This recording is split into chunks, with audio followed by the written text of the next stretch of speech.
Caríssimos irmãos e irmãs em Cristo Jesus, boa noite, meus queridos internautas. Hoje nós vamos, no nosso programa Palavra de Deus, Fonte de Vida, aqui na NCTV, nós vamos refletir com você, com toda a nossa comunidade, com todos os internautas, com todos aqueles que fazem acontecer a NCTV no seu dia a dia. Vamos refletir sobre os últimos acontecimentos trágicos que têm ocorrido no nosso país, sobre a questão racial. 20 de novembro é o Dia Nacional da Consciência Negra e naquele dia eu escrevi uma crônica muito especial que está no ar lá na minha página no Facebook. Se você ainda não leu, é tempo de ler. Precisamos trabalhar e muito para erradicar da nossa sociedade essa praga que é o preconceito, a discriminação. Boa noite, Gabriel. Boa noite, Padre Demerval. Boa noite a todos que estão nos assistindo agora. Fico muito feliz pelo convite novamente. Muito obrigado.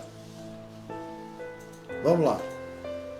Padre Demerval, fala-se muito sobre a consciência negra, até mesmo o dia 20 de novembro é dedicado a ela. Afinal de contas, o que é a consciência? Antes de falar sobre o que é a consciência, eu me esqueci na introdução do programa de convocar você, de conclamar os nossos internautas. Você que já está conosco, compartilhe o vídeo. Manda o vídeo para um amigo seu, para uma amiga, para um familiar, ou seja, divulgue, viralize, para usar uma linguagem própria da internet, esse programa. Porque nós queremos a sua opinião, queremos a sua mensagem, queremos a sua contribuição. A gente quer fazer realmente um debate de profundidade. Pode ser que a primeira parte do programa seja meio cansativa, meio pesada, porque nós vamos usar um linguajar técnico para abordar questões raciais. Na segunda parte, nós já vamos para a sociologia, para a política e assim por diante. Mas na primeira parte, daremos uma ênfase à ciência.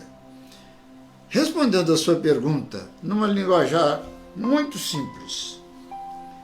O que é consciência?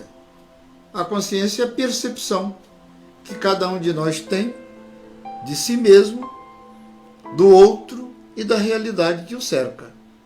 Eu preciso saber quem eu sou, quem você é, onde nós estamos.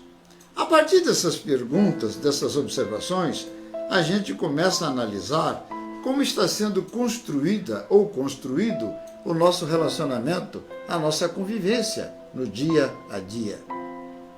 E eu falei aqui também na minha crônica que o ser humano não é apenas um ser racional. E isso não é pouca coisa, mas não é só isso. O ser humano é um ser que tem características ímpares, ou seja, que nenhum outro tem.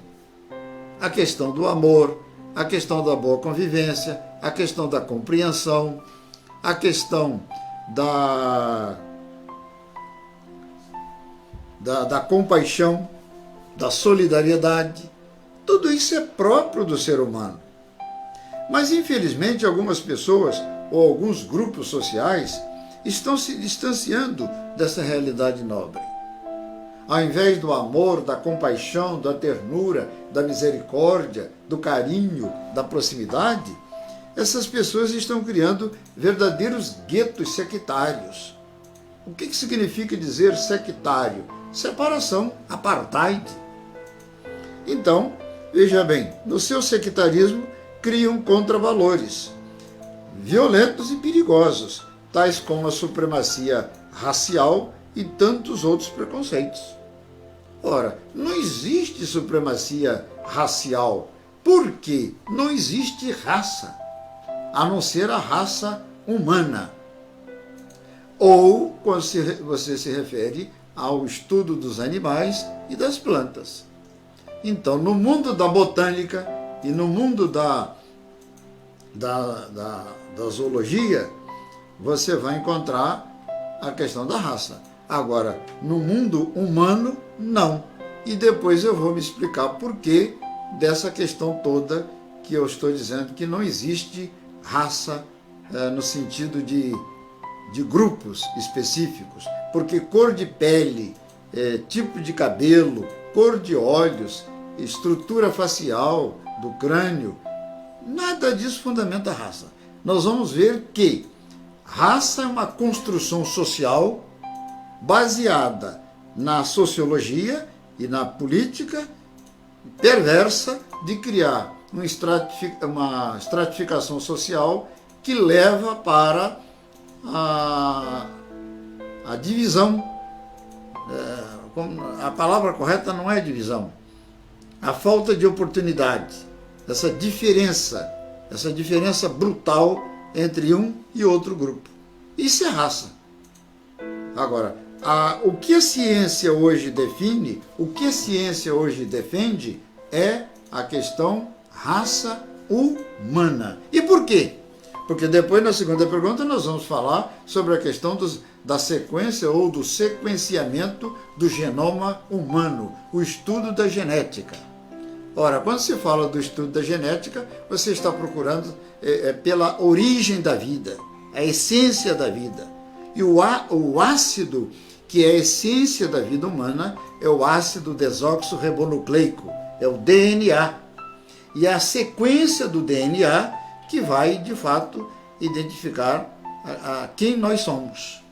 Então, entre um homem branco, no caso você, aqui na bancada, e eu, o homem negro, não sei bem ali o Lucas, não, que o Lucas, eu falo que ele é de meio-dia para tarde. Mas isso é uma brincadeira. Se você pegar a miscigenação brasileira, ele estaria classificado aí como um cafuço. Então, veja bem, eu sei porque que você está rindo. Então, veja bem, a diferença entre um e outro é de 0,1%. Então, o que significa 0,1% entre mim e você? Nada. Nada. Praticamente nada, né? Vamos pra frente. Se esses valores são tão belos e bons, como o senhor descreveu, por que eles não são assumidos por uma parte da sociedade? Ou por uma boa parte da sociedade? Uma bela pergunta. Por que são tão belos e bons e eles não foram assumidos, ou eles não são assumidos por uma grande parte da sociedade? Ainda bem que são um pedaço da sociedade. Ora, de acordo com a antropologia moderna, conforme eu já disse, não existe o conceito de raça no sentido de pessoa, ou grupos de pessoa. Tal conceito somente é aplicável para animais e plantas, também já disse. Graças ao estudo do genoma humano, ficou definido que no nosso caso, ou seja, no caso do ser humano, há que se falar apenas em raça humana. Traços físicos, cor de pele, características físicas, nada disso fundamenta a questão racial. A consciência fica cada vez mais clara quanto mais profunda e sólida for a formação humanística de cada um de nós. Repare bem que eu poderia estar falando do ponto de vista da teologia. Do ponto de vista da teologia, falando, olha, Deus criou todos nós. Mas nem todo mundo que está nos ouvindo ou que está nos vendo é crente de algum modo. É católico, é protestante, é espírita, alguma coisa assim. Então, já que nós estamos falando para um modo geral, eu procurei privilegiar, sem deixar de lado a teologia, porque vira e mexe eu posso voltar à teologia, mas eu estou falando mais do campo científico, sociológico e técnico, de um modo geral. Ora, vimos que tudo isso é muito bom. Tudo isso é muito bom. Mas você sabe que o ser humano sempre teve a tentação de ter uma predominância de uns sobre os outros. De uns sobre os outros. É um grupo querendo dominar outro grupo. É uma facção querendo dominar uma outra facção. É uma região do mundo querendo dominar uma outra região do mundo. É um Estado querendo impor as suas leis, o seu modo, o seu estilo a outros Estados. Isso infelizmente, faz parte da natureza humana. Mas eu disse que, se nós dermos uma formação sólida, humanística, o que seria uma formação humanística? Uma formação filosófica, uma formação histórica, uma formação teológica às pessoas, normalmente elas não trilhariam por esse caminho. Elas não trilhariam por esse caminho, porque elas saberiam que isso é uma barca furada. Não significa absolutamente nada. Não significa absolutamente nada. Quem tem a responsabilidade e a obrigação de proporcionar a educação, moradia, saúde e segurança pública para todos os seus cidadãos é o Estado. E eu já estou entrando um pedacinho na terceira questão, mas eu falei, é o Estado. Então, essa conscientização, essa formação humanística, sólida, concreta, real, ela depende muito do Estado. E depois nós vamos ver aqui o que é o Estado, quem representa o Estado, quem fala em nome do Estado. E isso é importante. Isso é muito importante. O que está na terceira questão para complementar esse pedacinho? Padre, falando agora também da sua crônica, o que você quis dizer nessa frase? E esse é um trabalho árduo, nobre e desgastante de todas as instituições, a começar pelo Estado. Exatamente. Eu disse que eu estava entrando na terceira questão, porque eu numerei aqui a minha pauta. Então, veja bem, quando eu falo de instituições, eu estou falando da família, estou falando da escola, estou falando da igreja, estou falando do Estado. E por que eu destaquei o Estado? Se todas essas instituições são fundamentais no sentido de formar, organizar o caráter, a personalidade do ser humano. Mas o Estado possui duas características que nenhuma outra dessas instituições tem. Quais são essas características? Normativa e coercitiva. O Estado baixa a norma legal, a lei, o decreto, portaria e assim por diante. E o Estado tem a força legal para fazer cumprir a sua normatividade.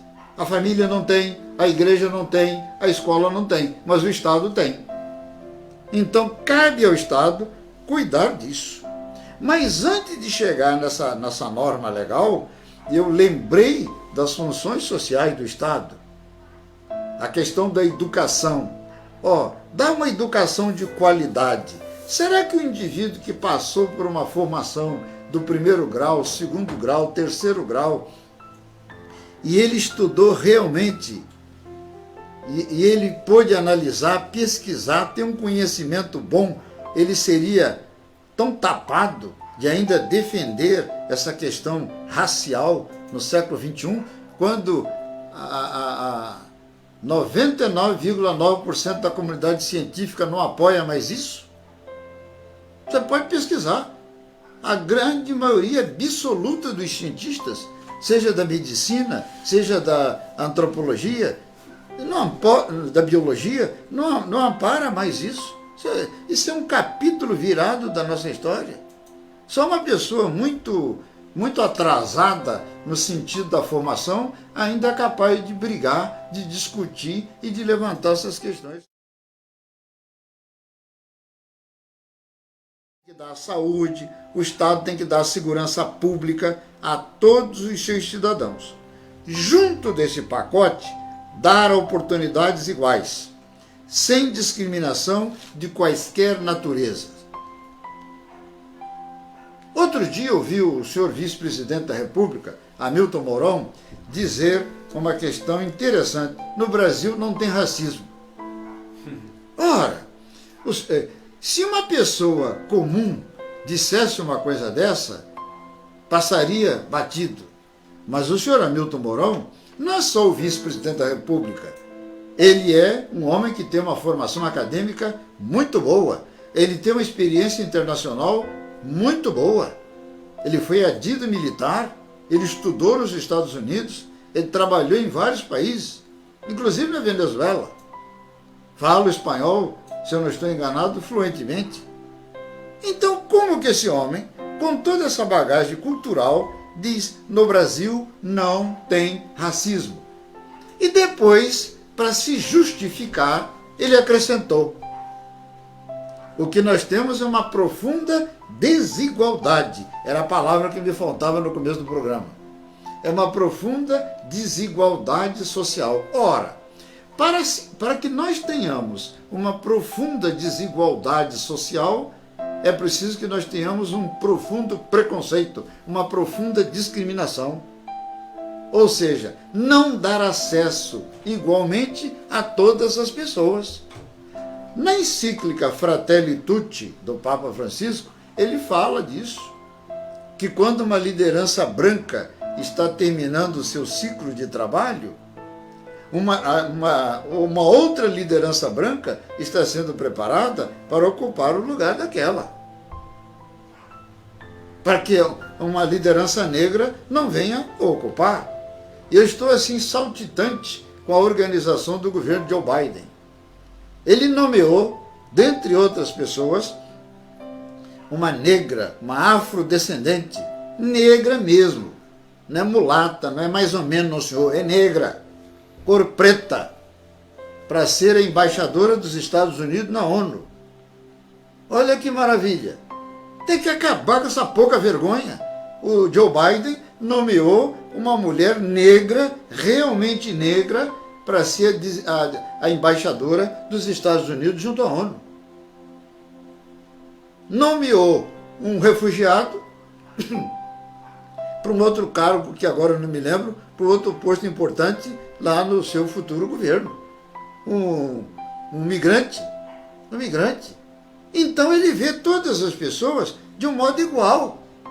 O imigrante não é menor do que o nacional, o preto não é menor do que o branco, nem o branco é menor do que o preto. Não, senhor. Essas coisas têm que ser debatidas. E o grande problema do nosso país é que as pessoas elas não levam a sério questões sérias. Ao escrever essa crônica, eu coloquei lá na minha página que o silêncio é a permissão para o triunfo da covardia. O silêncio é a permissão para o triunfo da covardia. Porque enquanto as pessoas de bem se calam, elas não falam nada, elas ficam lá escondidinhas na sua toca, os covardes estão por aí arrebentando, para usar uma expressão do general Figueiredo. Eles estão por aí arrebentando. Mas então, prosseguindo aqui, veja bem, eu falava do que o Estado tem que dar essas condições para a sociedade sem discriminação de quaisquer natureza. Não pode discriminar ninguém. Mas eu me perdi na linha onde eu estava lendo. Quando eu falava isso, especialmente para as pessoas negras, mas os pobres que moram nas periferias, sejam pretos ou brancos, eles sofrem os mesmos preconceitos. A pessoa negra sofre mais preconceito por ser negra, por ser pobre e por morar na periferia. Então, por ser negro, por ser pobre e por morar na periferia, já levanta suspeita. Já levanta suspeita. Ora, então, o sujeito, olha, ele mora lá num determinado bairro. Então, naquele bairro lá, é gente perigosa. Escuta aqui, quem define o lugar, quem define a pessoa é o lugar? O lugar pode até influenciar em alguma coisa, mas não significa que todo mundo vindo daquela região é gente ruim. Então, no centro da cidade só tinha santo. Só teria santo. Tem cada canalha no centro da cidade que Deus me livre e guarde. Então, vamos para frente. As pessoas pobres que moram nas periferias da cidade já são suspeitas apenas por causa da sua condição social. Olha o que aconteceu hoje, no dia que eu escrevi a crônica, Dia da Consciência Negra, em Porto Alegre, no região sul. 2 seguranças de supermercado espancaram até a morte um homem negro. E aí eu digo assim, cuidado aí, hein, Lucas. Não importa o que esse homem tenha feito. Esse homem ele agredia a mulher, ele tinha passagem pela polícia, ele fez isso, ele fez aquilo. Não interessa. Para punir criminosos, nós temos tribunais. Ninguém, mas ninguém mesmo, tem o direito de fazer justiça com as próprias mãos. Eu não posso sair por aí me arvorando em juiz e julgando esse e julgando aquele. Não, senhor. Para isso nós temos tribunal. E qual é a importância do tribunal? Porque no tribunal tem um processo. A palavra processo já vem de procedimento. É uma série de questões. Nós não vimos o homem morrendo lá, espancado, sangue derramado pelo saguão fora do supermercado? Mas a polícia está fazendo um inquérito. Não olha apenas aquilo que todo mundo viu. A polícia está buscando minúcias. São essas minúcias que nós chamamos de inquérito. Está inquirindo as pessoas, procurando saber o que mais aconteceu por lá. Depois essa peça vai ser encaminhada ao Ministério Público. O Ministério Público vai analisar tudo isso e, se achar por bem, vai encaminhar ao Poder Judiciário, que tem a competência de analisar, julgar e proferir a sentença. Isso que nós chamamos de processo legal. Agora o sujeito pega um porrete e dá na cabeça do outro porque o outro é negro. Massacra o sujeito porque ele é branco. Não, está errado esse negócio. Então veja bem, nenhum cidadão, mas nenhum mesmo, tem esse direito, ou seja, fazer justiça com as próprias mãos. Aí eu falo que já passou da hora das autoridades pararem de fazer vista grossa sobre essas questões vergonhosas, para se dizer o mínimo. O mínimo. Parar de fazer vista grossa. Depois, quando você me perguntar uma coisa aí, eu vou voltar aqui na questão 3 para falar por que eu falo da vista grossa. Da vista grossa. Mas já posso dar alguma pincelada. Por exemplo, o presidente da República tem que condenar com veemência esse tipo de coisa, porque ele é a mais alta autoridade da República. As outras instituições, os outros poderes, têm reagido. Mas reação só não adianta não, senhor. Tem que reagir e combater. E a gente combate com atitude, com ação. Também eu vou falar sobre isso. Nos Estados Unidos, o que a gente viu? No dia de um debate presidencial, na campanha eleitoral, o senhor Trump teve a maior dificuldade do mundo e não conseguiu condenar o grupo de supremacia branca. Porque ele faz parte do grupo. E é o que a gente está vendo aqui no Brasil. Depois, quando nós formos falar da questão do Estado, eu vou voltar a essa questão. Mas tem mais. E por que digo isso? Porque, no meu entendimento, falta uma legislação mais severa. Nós sempre damos um jeitinho e criamos certas terminologias. Por exemplo, crime de racismo e injúria racial. O que é o crime de racismo? Seria uma espécie de apartheid. Eu não deixo você entrar num restaurante porque você é negro. Eu não deixo você sentar na bancada da NCTV porque você é branco. Isso aí é crime de racismo. Agora, o que é uma injúria racial? São todas aquelas imprecações, são todos aqueles xingamentos, como a gente tem visto aí, escancaradamente, que a televisão tem mostrado. Agora, um e outro é uma diferença muito grande, porque o crime de racismo, a pena vai de 1 ano a 5 anos. O injúria racial, de 1 ano a 3 anos. E você sabe muito bem que existe no nosso ordenamento jurídico o chamado regime de progressão de pena, que se baseia, se fundamenta no comportamento do preso. Daqui a pouquinho, esse camarada está no meio da rua aprontando de novo. E por que de tudo isso? O nosso Código de Penal e o nosso Código de Processo Penal é de 1940. Você imagina como era o Brasil em 1940? Era um país rural, 90% morava na roça. O Brasil de 2020 é um país urbano. 99,9% da população mora na cidade. Apareceram crimes que no ano de 1940 nem sonhava. E há um adágio jurídico muito claro que diz: não há crime se não existir uma lei que o determine. Para ter crime tem que ter uma lei que determina o crime. Então como é que o juiz toma providência dessa ou daquela maneira? Outro dia chamaram um desembargador para falar na Globo News, e o desembargador, eu percebi que num certo momento ele ficou inclusive constrangido, porque ele disse que essa tal da injúria racial tem sido resolvida até com cesta básica. Até com cesta básica. Isso é vergonha. Isso é vergonha. Verdade. Bom, peraí, vamos para frente, ainda tem mais troço aqui. Então tá, falei do... Ah, mas nesse pacote aqui vão entrar duas outras questões terríveis. A questão da mulher e a questão dos homossexuais. Mas eu vou deixar um pouquinho mais para frente, porque tem mais questões aí, e daqui a pouco eu respondo tudo que você ia me perguntar. Certo. Então vamos lá. Mas antes, porém, ô Lucas, compartilhe o vídeo e eu chamo a atenção dos internautas. Você acha importante a vida humana? Você acha importante organizar uma sociedade igualitária, justa, fraterna? Uma sociedade onde as pessoas não são reconhecidas pelo valor da sua pele, nem pela sua conta bancária, nem pelo seu endereço? Uma sociedade que se fundamenta na meritocracia e não no QI, que não é o coeficiente de inteligência, mas é o coeficiente, o quem indica?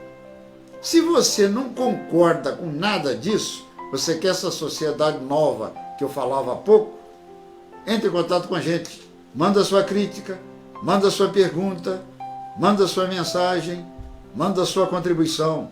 Lembrem-se, o silêncio é a permissão para o triunfo da covardia. Por que até hoje o racismo não era debatido no Brasil como está sendo agora? Porque era tudo por debaixo dos panos. Olha o que aquela embaixadora da Indonésia, se eu não estou enganado, fazia com a empregada dela.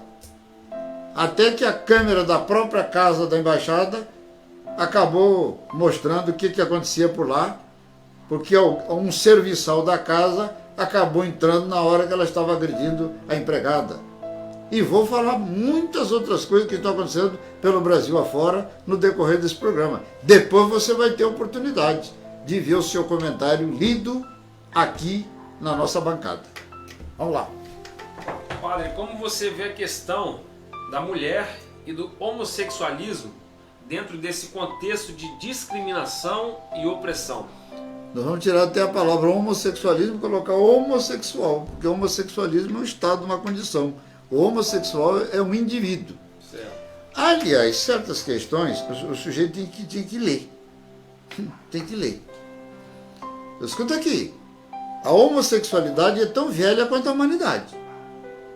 Tem gente que gosta de dar uns piti, mas essa que é a verdade. Uns piti hipócrita. Nossa! Você vai ver grandes personagens da história, mas grandes, notáveis personagens da história. Você quer um? Alexandre o Grande. Era homossexual. Isso aqui é um outro. Eu amo o piano. Estou estudando sozinho até que a pandemia passe, para eu voltar para a sala de aula para a professora corrigir os meus erros, que certamente eu estou produzindo um punhado de erros lá no estudo. Que o piano exige uma técnica aprimorada. Mas estou estudando. Um outro grande, notável, o músico mais melodioso da segunda metade do século XIX, Tchaikovsky, era gay também. E poderia aqui fazer uma penca. Por que nós chamamos as mulheres homossexuais de lésbicas? Por causa de uma poetisa famosa que nasceu e viveu, não sei se ela nasceu, mas ela viveu na ilha de Lesbos, na Grécia. Daí que vem a palavra lésbica. Então não tem nada novo debaixo do sol. E a gente cria a maior confusão, como se tudo fosse uma grande novidade. Não tem nada novo. O comportamento homossexual na Grécia, o comportamento homossexual na Roma Antiga. E na Grécia ser homossexual era ser chique. Pega os filósofos gregos para você ver, os seus pupilos. Então, veja bem, vamos largar isso de lado, porque você me perguntou outra coisa. Mas eu só estou falando isso para as pessoas terem consciência. Sem consciência, a gente não vai a lugar nenhum. Sem consciência, a gente não vai a lugar nenhum. O que é a consciência? É a percepção de mim mesmo no mundo, a percepção do outro, a percepção da realidade. Nós temos que ter essa consciência. E a gente sabe que a mulher está sendo massacrada, espancada, desvalorizada, estuprada aos montes. Aos montes. Pego a carta Fratelli Tutti do Papa Francisco. De modo análogo, a organização da sociedade em todo o mundo ainda está longe de refletir com clareza que as mulheres têm exatamente a mesma dignidade e idênticos direitos que os homens. Depois, as palavras dizem uma coisa, mas as decisões e a realidade gritam outra. Com efeito, duplamente pobres são as mulheres que padecem situações de exclusão, maus tratos e violência, porque frequentemente têm menores possibilidades de defender os seus direitos. Olha o que o Papa escreveu aqui, na encíclica, é o número 23 do capítulo 1 da Fratelli Tutti. A mulher não tem direito a coisa nenhuma. O salário da mulher é menor. A mulher, quando é agredida, quando ela é violentada, quando ela é estuprada, ela vai numa cidade que não tem a delegacia da mulher, a delegacia especializada para atender a mulher, normalmente ela não é bem tratada, não é bem vista. Outro dia, processaram um delegado que acabou criando uma situação de constrangimento para uma mulher que tinha sido oprimida nos seus direitos. Eu vi uma mulher de uma idade média, uma senhora, algemada, sendo agarrada por um policial. Isso aconteceu em Mato Grosso do Sul essa semana, dentro da sala da delegacia. O sujeito agarrou a mulher pelo ombro e jogava a mulher em cima do banco, dava chute nela, tapa no rosto, soco, e tinha um outro policial homem do lado e não fazia nada. De repente apareceu uma mulher policial, e foi lá para acabar com aquilo. E eu te pergunto, em qual das leis brasileiras, mas em qual delas? Se aparecer um advogado, um juiz, um desembargador, um ministro do Supremo ou de Tribunal Superior que me mostrar, eu calar minha boca agora. Em qual lei brasileira está escrito que a polícia tem o direito de espancar alguém? Isso é tortura. Isso fazia parte do regime militar, da ditadura que durou 25 anos no Brasil. Isso pertence aos calabouços. O que é um calabouço? Para quem não sabe, é aquela prisão subterrânea, que ninguém escuta o grito de ninguém. Isso é vergonha. Como que um policial... E eu te pergunto, o que aquela mulher algemada podia fazer? Apanhando algemada. Absurdo, né? É um absurdo. Aí você vê uma mulher de classe média alta nessa condição. Você vê a mulher de um empresário nessa situação? Vamos ver. Mas de jeito nenhum. Nós temos uma aí famosa que está andando para cima e para baixo com a tornozeleira no tornozelo e não vai para a cadeia de jeito nenhum. Nós vamos falar agora mesmo sobre isso. Por que não apareceu um policial para ir lá dar uns tapas na cara dela? Porque ela é deputada. Então no Brasil está precisando de alguém que fale essas coisas para esse pessoal tomar vergonha na cara. Essa que é a verdade. Para esse pessoal tomar vergonha na cara. Pois bem, eu não sei se eu cheguei, eu me embolei aqui com a... Sobre a questão da mulher do... Aí tá. Aí vem os homossexuais. Tá. O Papa Francisco tem sido duramente criticado, duramente perseguido, mas ele está literalmente nos mostrando aquilo que nosso Senhor Jesus Cristo falou no Evangelho. Tu és Pedro, e sobre esta pedra edificarei a minha igreja. Você é a rocha, Pedro, que bota a igreja de pé. E é o que o Papa está fazendo. Outro dia o Papa lançou um documento. Olha só como que tem gente hipócrita e maldosa. O Papa lançou um documento no qual ele dizia, eu nem sei se ele lançou o documento, ele fez um comentário, no qual ele dizia que o Estado deveria reconhecer a união estável entre pessoas do mesmo sexo, a união civil. Logo apareceu um monte de gente falando que o Papa estava defendendo que a igreja fizesse casamento de homossexuais. Mas por que está falando aquilo? Porque são pessoas humanas que quando um morre ou outro morre, alguém tem que ficar amparado. Ou será que é só heterossexual que tem direito à moradia, que tem direito à vida, à saúde, à educação, enfim, ao bem-estar social? Claro que não. Ah, mas além disso, uma mulher que tinha sido barrada de entrar numa paróquia, salvo engano era uma paróquia romana, e ela não entrou na paróquia porque ela era gay, ela era homossexual, para batizar o filhinho. O Papa mandou literalmente acolher a mulher e batizar o filho. Veja o que nosso Senhor Jesus Cristo fez quando ele andou fisicamente sobre a terra. Se ele discriminou, se você encontrar no Evangelho uma linha de discriminação, você me mostre. Tanto é verdade que aquela cena famosa da mulher que chora e lava os pés de Jesus e enxuga as lágrimas com o cabelo, alguém hipocritamente diz assim, ah, mas se ele soubesse quem era essa mulher, olha que belo profeta ele é. Ele não sabe que a mulher que está fazendo essa pantomima toda é uma prostituta. E aí diz, Simão, eu vou te propor uma questão. Eu entrei na sua casa. Você me deu o ósculo da paz, que era o beijo? Não. Você lavou os meus pés? Não. Você ungiu meus pés com óleo caríssimo? Não. E ela fez tudo isso. Por que ela fez tudo isso? Ela sabia que ela tinha pecado uma montanha.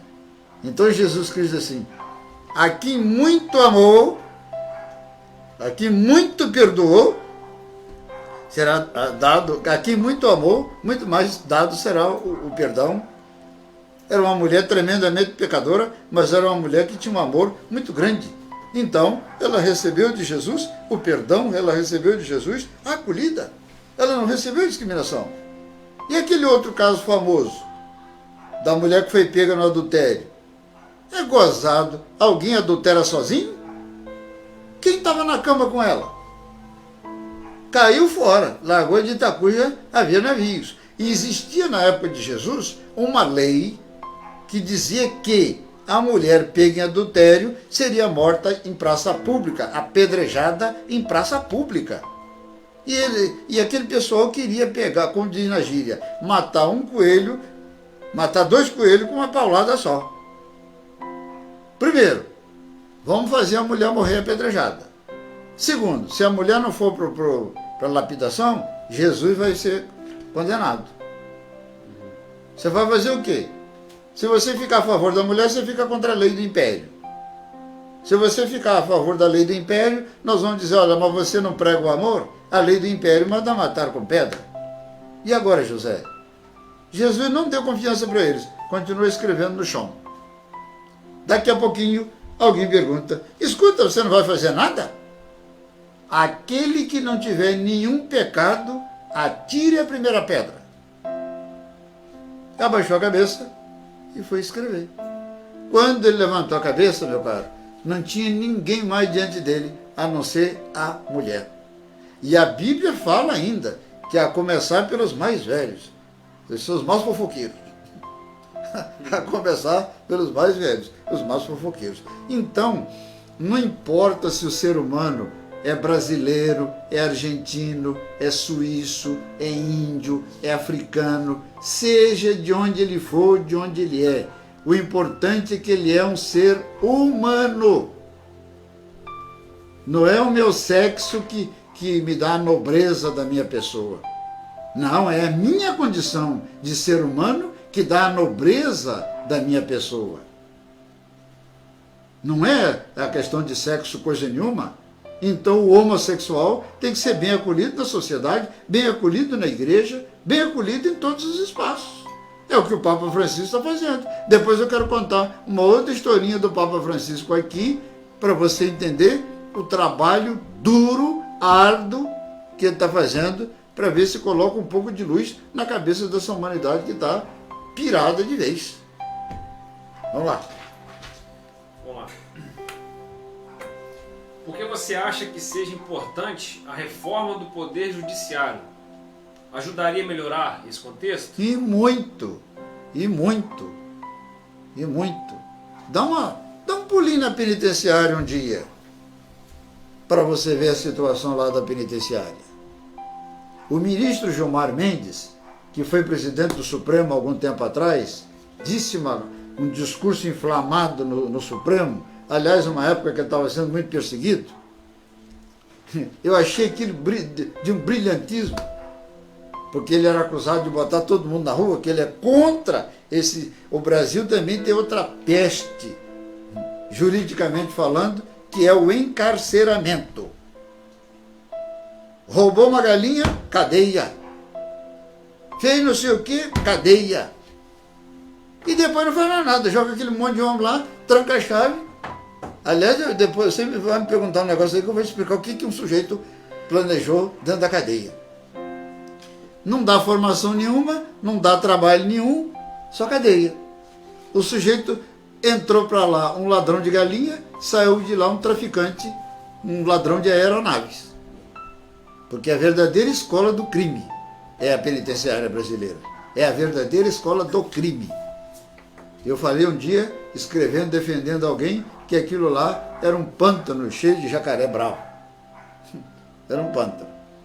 Agora, quando eu falo da reforma do Poder Judiciário, eu estou falando acabar com esses privilégios. Acabar com o privilégio.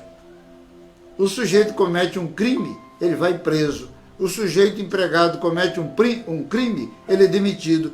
O juiz comete lá uma penca de crime, é aposentado. Hoje mesmo está a notícia de que está havendo uma quizumba danada em Minas Gerais. Em Minas Gerais, no meio de suas excelências. No meio de suas excelências. Hoje mesmo, a televisão noticiou isso. Um já está aposentado desde 2012. Bela punição a aposentadoria. Eu estou à toa em casa recebendo meu salário. Então tem que acabar com isso. Ué. Tem que acabar com isso. E mais, cadê a prisão de segunda instância? Você sabe por que a prisão de segunda instância não anda de jeito nenhum? Porque ela envolve gente poderosa. Ela envolve gente poderosa. Inclusive gente da legislação, deputado e senador, que tem um medão danado, que se a tal da prisão de segunda instância for aprovada, a situação dele se complica. Agora, se a prisão de segunda instância atingisse só os descalços e os descamisados, como dizia Collor de Mello, ela já teria sido aprovada. Ela já teria sido aprovada. Então, implantar a prisão de segunda instância, acabar com os privilégios, com todos os privilégios, acabar com essa montaréu de recurso. É o recurso do recurso. Tem um recurso que se ele não fosse trágico, ele seria uma piada muito engraçada. É o recurso para ver, agora nós vamos fazer uma espécie de correção, uma análise gramatical da sentença do juiz, para ver o que aconteceu aqui.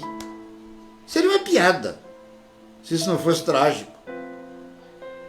É recurso em cima do outro. É recurso em cima do outro.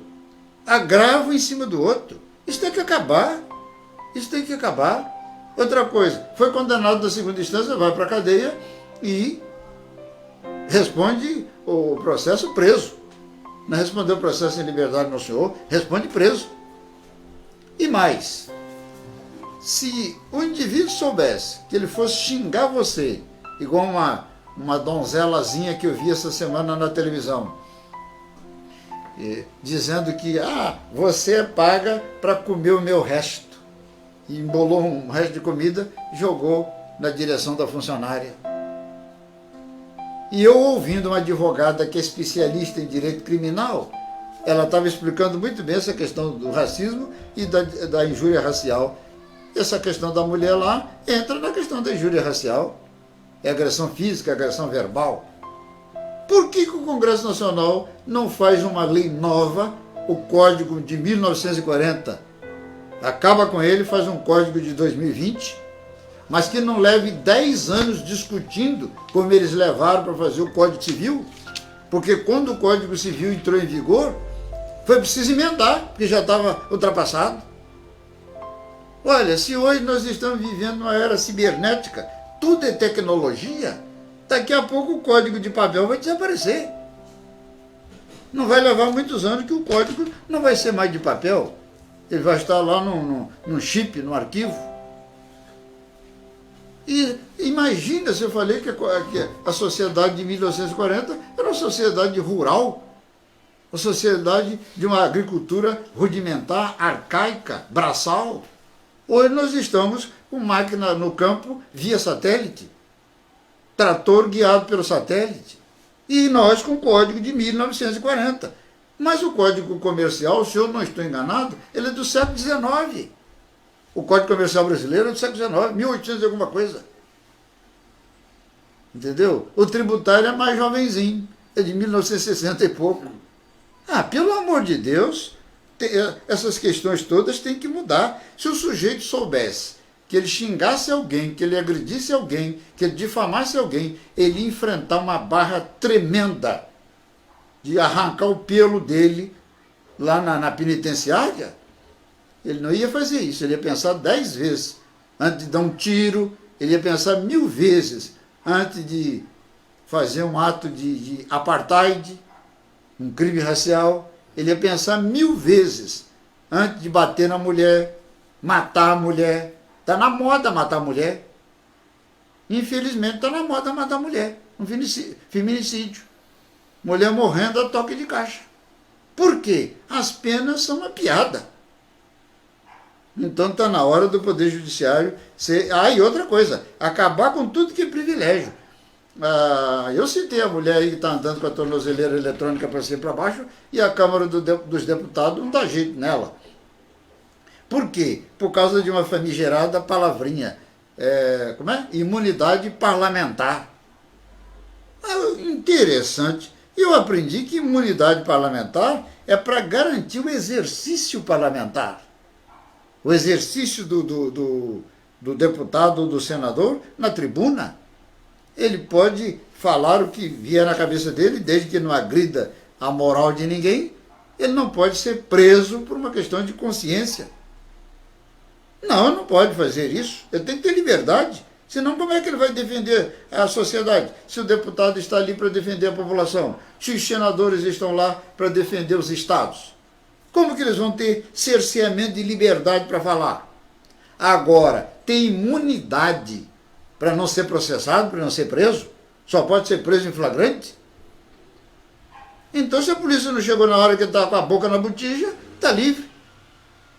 Não, senhor, esse trem tem que acabar. Um dia tem que acabar, ué. Agora só vai acabar a hora que a população brasileira tomar consciência de tudo isso que nós estamos discutindo aqui nessa bancada. Por isso que eu citei duas coisas. A Constituição Federal. Todos são iguais perante a lei. Ah, que beleza! Que maravilha! Que beleza se nós fôssemos iguais perante a lei.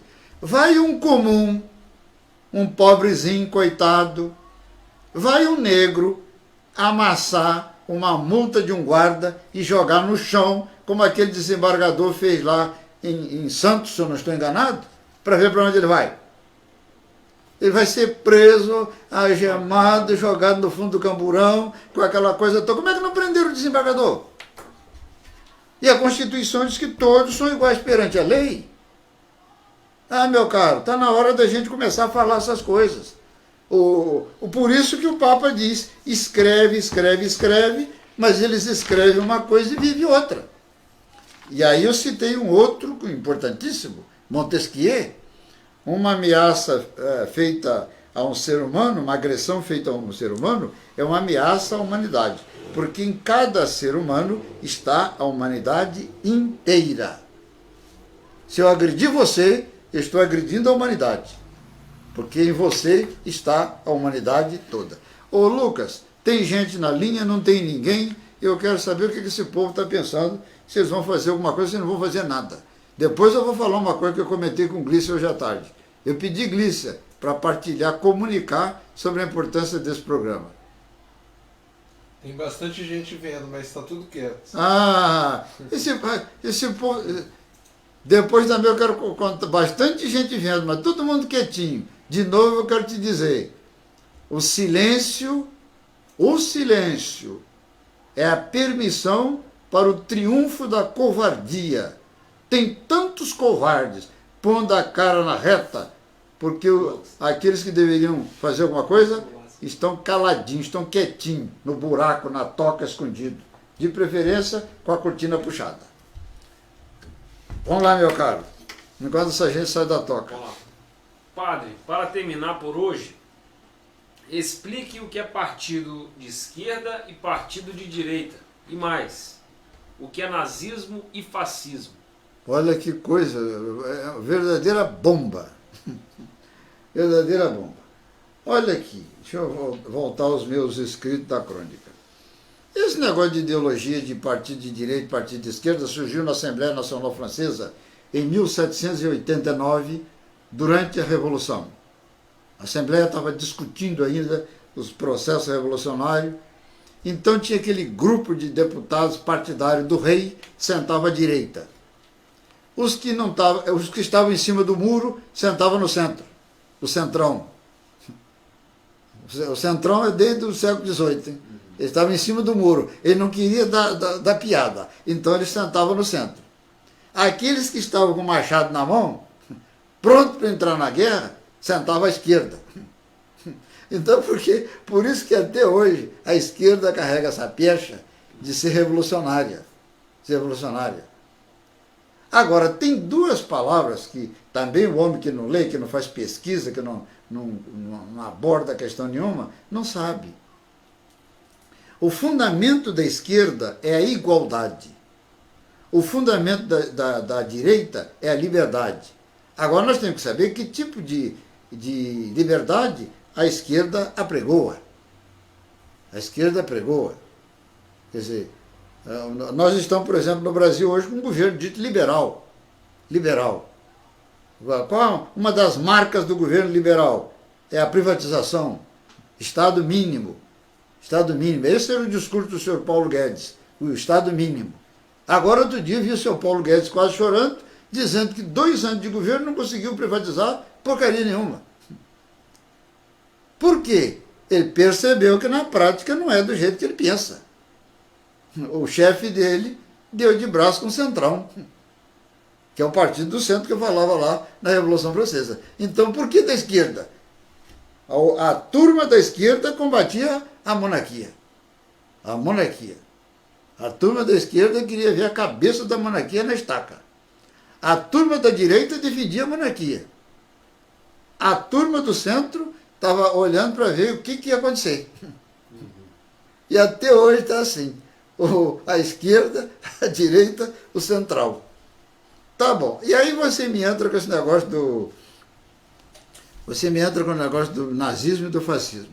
O fascismo é um regime totalitário, uma ditadura que nasceu na Itália na época de Benito Mussolini. Benito Mussolini.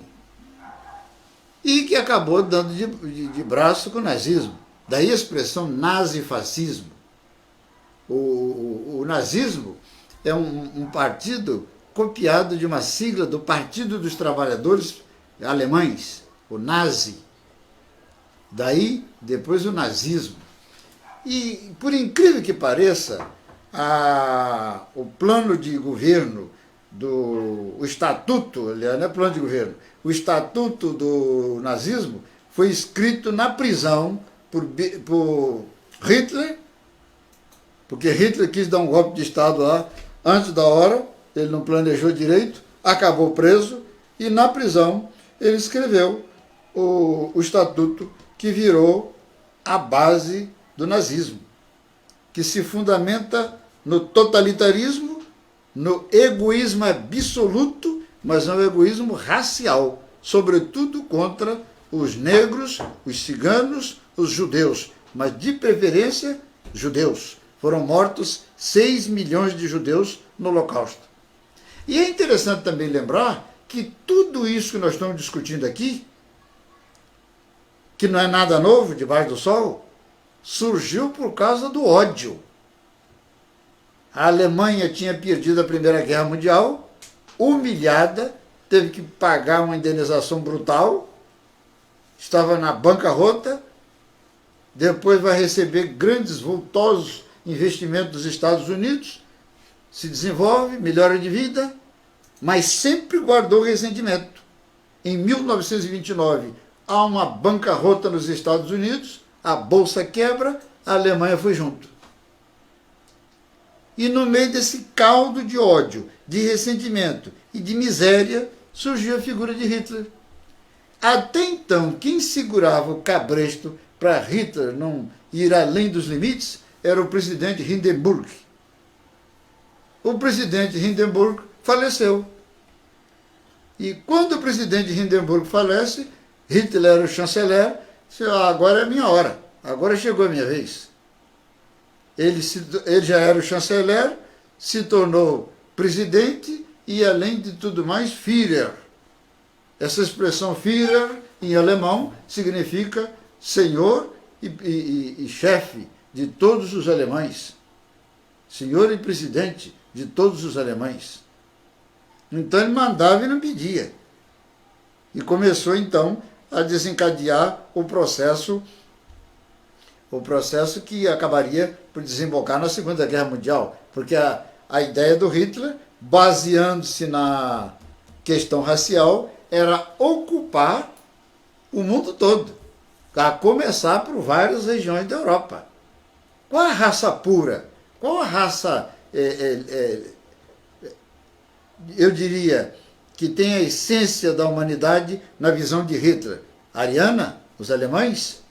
Mas ele levou uma tacada na testa terrível, porque em 1936 foi promovido os Jogos Olímpicos de Verão da Olimpíada de Munique. Os Estados Unidos mandou sua delegação para participar dos Jogos de Verão de Munique em 1936. Nessa delegação estava o Jesse Owens. Jesse Owens, um negão norte-americano, um brutamonte, que realizou um fato inédito. Jamais alguém na história, até o ano de 1936, tinha conquistado 4 medalhas de ouro. Jesse Owens vai faturar 4 medalhas de ouro na cara do Führer, o chefe supremo dos alemães. E ele era branco, por acaso? Era um negro lapidar, típico das estepes africanas, para mostrar para Hitler que não existe, isso é a maior balela, a maior furada, a maior safadeza, o sujeito querer dizer que um grupo humano, uma etnia, um idioma, uma região do mundo é superior ou inferior a outra etnia, a outro idioma, a outra região do mundo. Mas agora eu quero voltar ainda. Chegou algum comentário, Lucas? Nenhum, né? O medo impera. Então, veja bem, tem um ditado que diz assim, eu não conheço o ditado, não decorei. Vieram buscar os negros, eu não reagi. Não é comigo, não sou negro. Vieram buscar os operários, também não reagi. Não é comigo? Vieram buscar outra categoria lá, de profissional, também não é comigo, não reagi. Levaram todos embora. Ficou somente eu. Um dia vieram me buscar. E aí, eu não tinha ninguém para me defender. Afinal, ninguém se importa comigo, porque eu não me importei com ninguém. É o que acontece com a turma do silêncio. Mas para concluir, já que o pessoal ficou em silêncio do outro lado... Tem um comentário agora. Ah, bom, né? Essa boquita que está aqui, meu caro, Ela vai falar até o último dia que eu estiver na face da Terra. E hoje eu andei pesquisando umas coisas que me deu uma vontade danada de estudar biologia. O que é genoma? É toda a informação hereditária de um organismo que está codificado em seu DNA. Isso é o genoma. O genoma é toda uma informação genética hereditária de um organismo que está codificado no seu DNA. E o que é o DNA? É o ácido desoxirribonucleico. Esse ácido, conforme eu já disse aqui, é o ácido que forma a vida. A vida começa nele. É o conjunto de todos os genes de um ser vivo. É uma anatomia molecular de uma espécie. Ora, os cromossomos é uma espécie de cápsula que guarda os genes. Os genes. Uma célula, ela é formada por diversas moléculas, porque eu queria saber qual era a diferença entre uma célula e uma molécula. A diferença é que a célula é um organismo hipercomplexo. Hipercomplexo. Ela é formada por várias moléculas. E as moléculas são constituídas por átomos. O que é um átomo? É a menor partícula de uma matéria. Foi Aristóteles, há 2.400 anos antes de Cristo, que descobriu a questão do átomo. Olha, as células são seres vivos. As moléculas, não. Tanto é que um vírus ele é constituído por moléculas. As bactérias são constituídas por células. Que coisa interessante. As células constituídas por organelas citoplasmáticas. Organelas citoplasmáticas. Aí eu fui procurar saber também o que eram organelas. Organelas. É uma espécie de invólucro que abriga as células, abriga os genes no interior da célula. E o interior de uma célula é chamado de citoplasma. Citoplasma. O núcleo do citoplasma, dependendo da célula, pode ser de DNA, que é o caso humano. E o coronavírus, esse vírus desgraçado que está matando um monte de gente, o núcleo dele é de RNA, não é de DNA. E ele só tem uma fita de gene. Ele só tem uma fita de gene. E é composto de RNA. O que é o RNA? É o ácido ribonucleico. O nosso é ácido desoxirribonucleico. Então, eu fiz tudo isso para mostrar que os cientistas fazem todas essas pesquisas para mostrar que entre um ser humano e um outro ser humano, geneticamente falando, a diferença é de 0,1% na sequência genética. Portanto, não tem diferença nenhuma. E não me venha com essa questão de raça.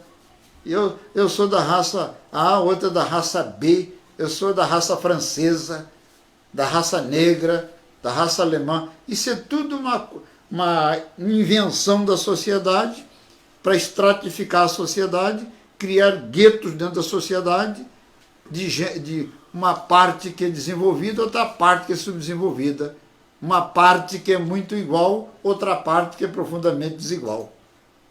Vamos ao comentário. O Josimar Padella. Tem que respeitar as pessoas pelo caráter, não pela lei. Todos nós somos filhos de Deus. Muito bem. Ele fala do ponto de vista da teologia. Todos nós somos filhos de Deus, óbvio. Mas eu coloquei aqui muito pelo caminho da ciência, porque nem todo mundo que está me ouvindo é crente. Ou seja, crê num Deus vivo, único, verdadeiro e criador. E mais, a lei é fundamental sim. A lei é fundamental sim. Porque nós nunca vamos ter uma conscientização 100%.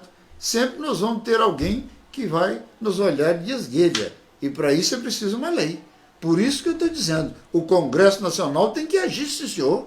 Esse código já passou da hora de ir para a lata de lixo há muitos anos. O Código de 1940, o penal, e o de 1941, o de processo penal. e tantas outras legislações capencas que nós temos aí. Ah, e terminando, o Alto Comissariado das Nações Unidas, representado pela senhora Michelle Bachelet, que é a ex-presidente do Chile, mas hoje quem falou não foi a Bachelet, foi a sua secretária que falou, mandou um recado para o presidente do Brasil que é preciso que ele condene essa atitude. Quando eu falei que o Estado tem a responsabilidade suprema, é lógico que tem. O Estado, Gabriel, geograficamente, ele não existe. O Estado é uma figura jurídica. Quem existe geograficamente é um município. E no Brasil, copiamos dos Estados Unidos, existe uma anomalia jurídica. É Estado dentro do Estado. Nós moramos no Estado do Espírito Santo, cujo governador é o senhor Renato Casagrande. Esse Estado no qual nós moramos, ele não tem soberania, ele tem autonomia. E mesmo assim, autonomia relativa. Quando ele começa a querer dar pianada demais, o Estado federal dá uma puxada de orelha nele. Então, quando eu falo de Estado aqui nessa questão, eu estou falando do Estado chamado União. A União é o Estado federal. Quem representa a União? O Poder Executivo, o Poder Legislativo, o Poder Judiciário. Isso é o governo. O povão entende que o governo é o chefe do Poder Executivo. Exatamente porque nós moramos numa república presidencialista. E no presidencialismo, a figura mais proeminente é o presidente da República. Mas não é o presidente da República que governa sozinho. Governo é presidente da República, Congresso Nacional e Supremo Tribunal Federal. Isso é a União. A capital da União não é Brasília. A capital da União é o Distrito Federal. Brasília é a capital da República. Então, quando acontece um fato grave no país, o presidente, como chefe do Estado e chefe da nação, ele tem que vir a público e dizer com todas as letras, como o povo gosta de dizer, né? Com todos os Fs e Rs, de um modo claro, condenar. E isso não está correto, porque a sua palavra tem uma força, sua palavra tem um peso, sua palavra tem uma dignidade. Aí o sujeito fica em cima do muro, escreve um texto que ninguém entende. Precisa de um jornalista decifrar para a população. Então eu entendo que eu posso dar um soco em você, você pode dar um soco em mim, e fica por isso mesmo. Não, as coisas estão erradas. Nós temos que acabar com isso. Olha o bullying que estava acontecendo nas escolas. O que é bullying?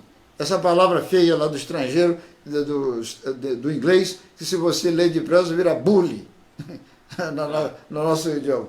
O bullying nada mais é do que uma chacota, um achincalhamento, uma agressão, um preconceito dirigido em cima de uma pessoa.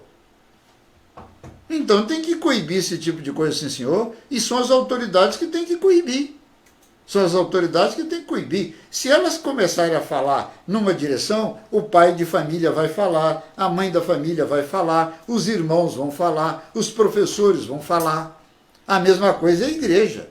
Olha, quando o Papa fala, a igreja no mundo inteiro comenta. Aceite ou não aceite, mas foi o Papa que falou. Ele é a autoridade máxima da igreja. É isso que está pedindo, que estamos cobrando do presidente da República e do vice-presidente da República. Falar claro, não como é que o doutor fala claro lá o personagem da Globo, falar claro para que o Brasil entenda qual é o rumo desse país.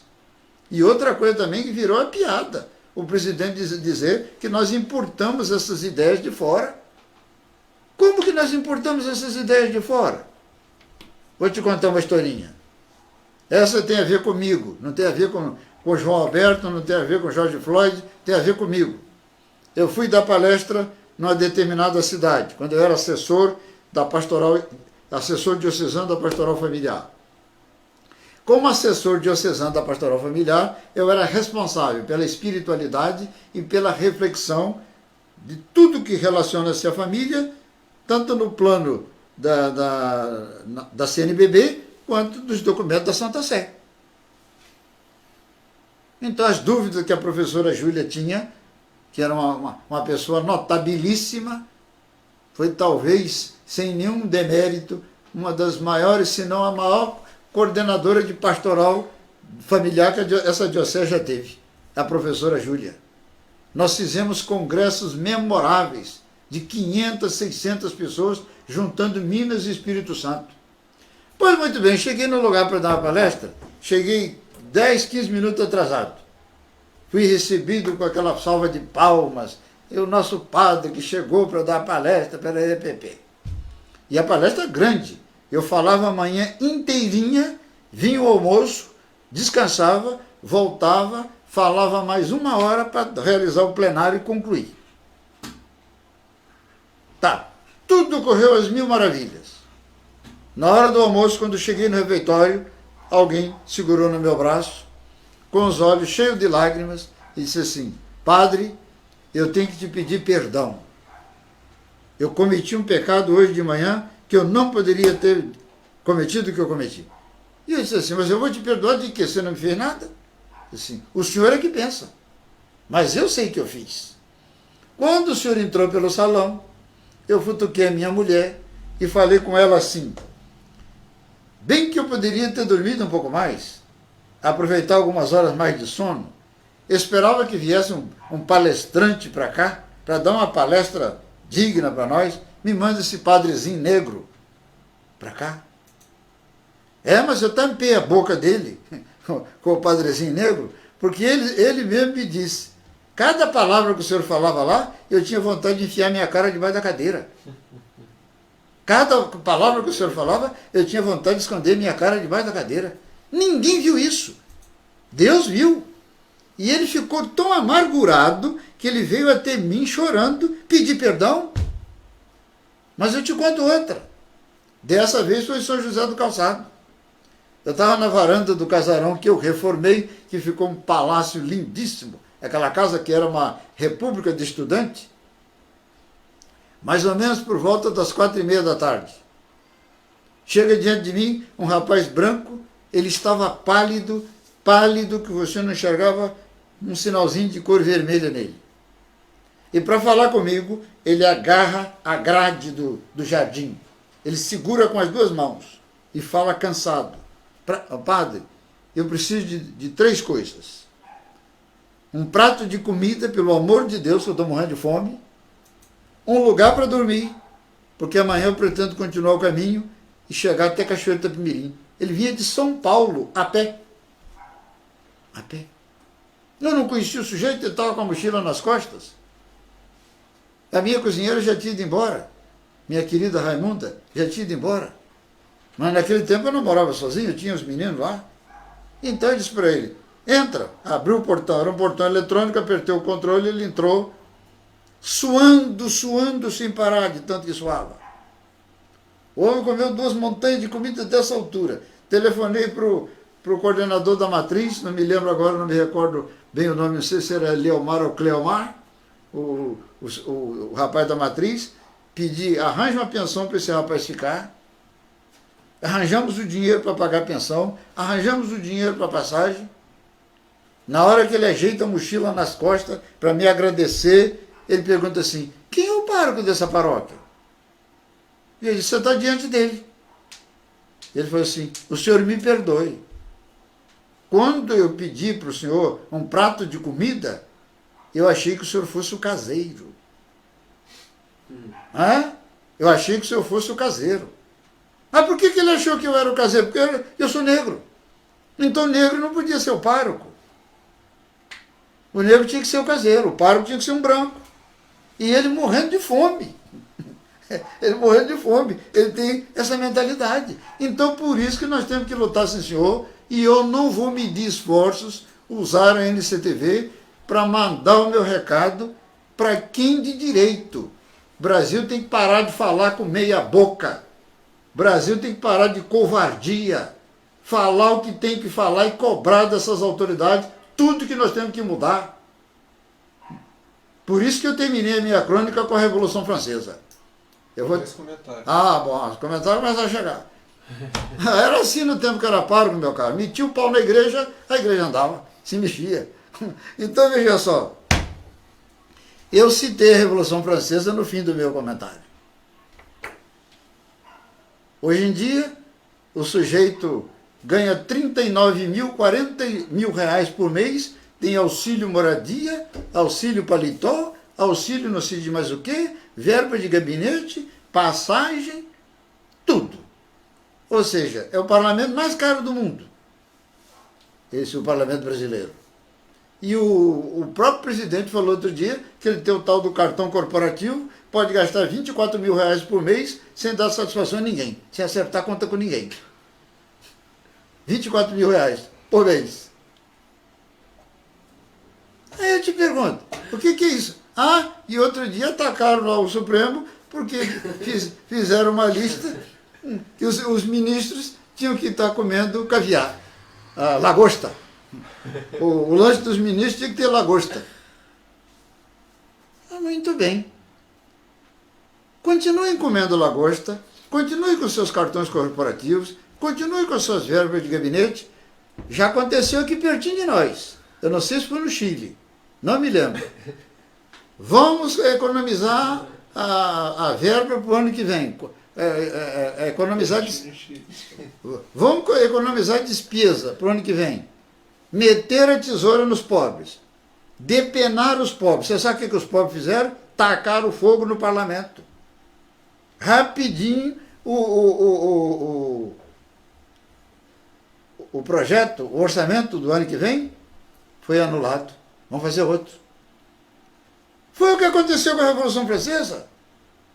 O rei Luís XIV, o chamado Rei Sol, que escreveu a célebre frase L'État c'est moi, o Estado sou eu sou o Estado, ponto final. O Estado sou eu. Ele fez um paláciozinho lá que cabia 3 mil pessoas.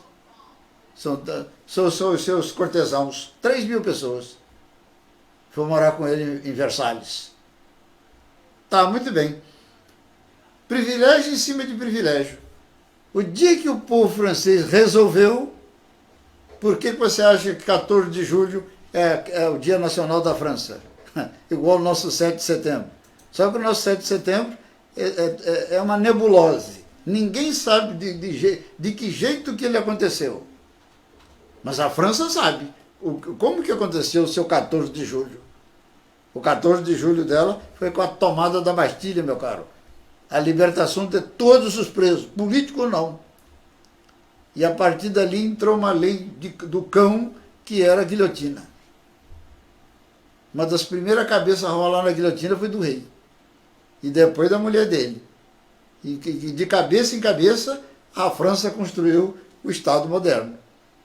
E é o que vai acontecer no Brasil, se o Brasil não abrir os olhos. Essa turma de Brasília que vive numa bolha de cristal e não enxerga o resto do Brasil. Olha o que aconteceu no Amapá, que pode acontecer com o resto do Brasil. E fica esse monte de brasileiro com medo, não fala nada, é igual um sapo debaixo do pé de um touro bem gordo, o touro que pesa uns 500, 600 quilos, acabando com o pobre do sapo miserável, que não tem direito de falar coisa nenhuma. Por isso que eu citei a Revolução Francesa. Cuidado, hein? O dia que a nossa Bastilha cair, você vai ver a cabeça rolando para tudo que é lado. Vamos aos comentários. Paulo Vitor. Aí vai sair coisa desse negócio. A bênção, padre. Deus te abençoe e te guarde. A Carmen fala, esse programa foi um verdadeiro curso sobre conscientização. O Alessandro Simonassi vai contar Você conhece o Alessandro? E muito. Boa noite, meu amigo. Quando o senhor fala que essa boca vai falar até os confins da terra, me lembro daquele prefeito lá em Mimoso, quando eu tinha a honra de ser o seu motorista, naquela pregação em que o Senhor cobrou uma atitude do mesmo, na missa da matriz. E ao chegarmos em casa, as ameaças por telefone começaram. E para minha surpresa, no outro dia, onde seria a missa na fazenda do então prefeito, e meu amigo Padre Demerval não só celebrou a missa, como falou ao mesmo, e lá estavam então o prefeito e seu capataz. Que homem de garra, meu amigo Demerval. Meu caro prefeito, cercado pelos seus capangas e eu cercado com a Eucaristia e a Palavra de Deus. E você está pensando que eu mudei meu discurso? Falei tudo que eu tinha que falar no nariz do prefeito. Assim como eu falarei aqui em qualquer lugar da terra. Quem está com a verdade não precisa ter medo, não, senhor. Quem está com a verdade não tem medo, porque a verdade é Cristo. A verdade é Cristo. Vamos para lá, vamos para frente. Quero que o senhor saiba que os seus ensinamentos me são importantes como sempre. Muito bem. Encerrado. Olha, Falar que chegou a notificação aqui do Facebook que o programa já alcançou mais de 1.500 pessoas. Nossa Senhora do Rosário. Deve ser isso que está chegando lá também. Vamos caminhar, nós vamos caminhar. E eu estou pensando que vai ser esse programinha aqui e acabou? Esse é o problema do Brasil. Nós temos que incentivar. A Bahia pode nos dar uma grande contribuição. Vamos caçar um canal de nos comunicar com lideranças da Bahia. Movimentar aquele povo da Bahia. Tem que movimentar aquele povo da Bahia. Eu costumo dizer brincando, mas é verdade. É o maior contingente negro fora da África. É a Bahia. São Salvador da Bahia. Então nós temos que contactar esse povo. O Rio de Janeiro também tem um grande contingente de negros. São Paulo e o Brasil inteiro. Então nós temos que trabalhar, nós vamos trazer. Tem um negro que é meu cabeleireiro, ele tem a língua solta a beça, ele fala a beça. Vamos ver se ele fala aqui diante das câmeras. Trazer para entrevistá-lo aqui, para cada qual ir contando a sua experiência e não deixar esse movimento acabar. Nós temos que criar a família humana. No próximo programa, nós vamos discutir a cartilha que um grupo de juízes está lançando para extirpar do processo judiciário as palavras racistas. Mas uma juíza branquíssima, ela parece uma neve. Ela levantou como um furacão contra a cartilha dos juízes. Minha cara, nós vamos enfrentar esse povo aqui. A OAB está do lado desses juízes. No próximo programa nós vamos trazer a cartilha para cá. Dessa vez ninguém mais vai segurar esse movimento. Vai virar uma onda. Nos Estados Unidos, você viu no que deu, né? Você viu no que deu nos Estados Unidos. Muito obrigado pela sua companhia, muito obrigado pelo seu carinho. Mais de 1.500 pessoas alcançadas, vão ver as visualizações depois. Continuem compartilhando o vídeo. E a temática do negro vai continuar. Essa sociedade tem que se tornar uma democracia racial, pluralista, não individualista, de gueto, onde cada qual se vira como pode. Está errado. Gabriel, muito obrigado. Mais uma vez, muito obrigado, padre, pela oportunidade novamente aqui. E muito obrigado também ao Lucas, que voltou. Lucas é suplente de vereador, agora nós vamos ver o que nós vamos fazer com ele. Se Deus quiser, a gente vai dar um jeito. Muito bem, obrigado a todos. Terça-feira que vem nós vamos estar de volta para discutir a questão da cartilha para eliminar as palavras racistas dentro dos processos judiciários. Um abraço, fiquem todos com Deus, boa noite.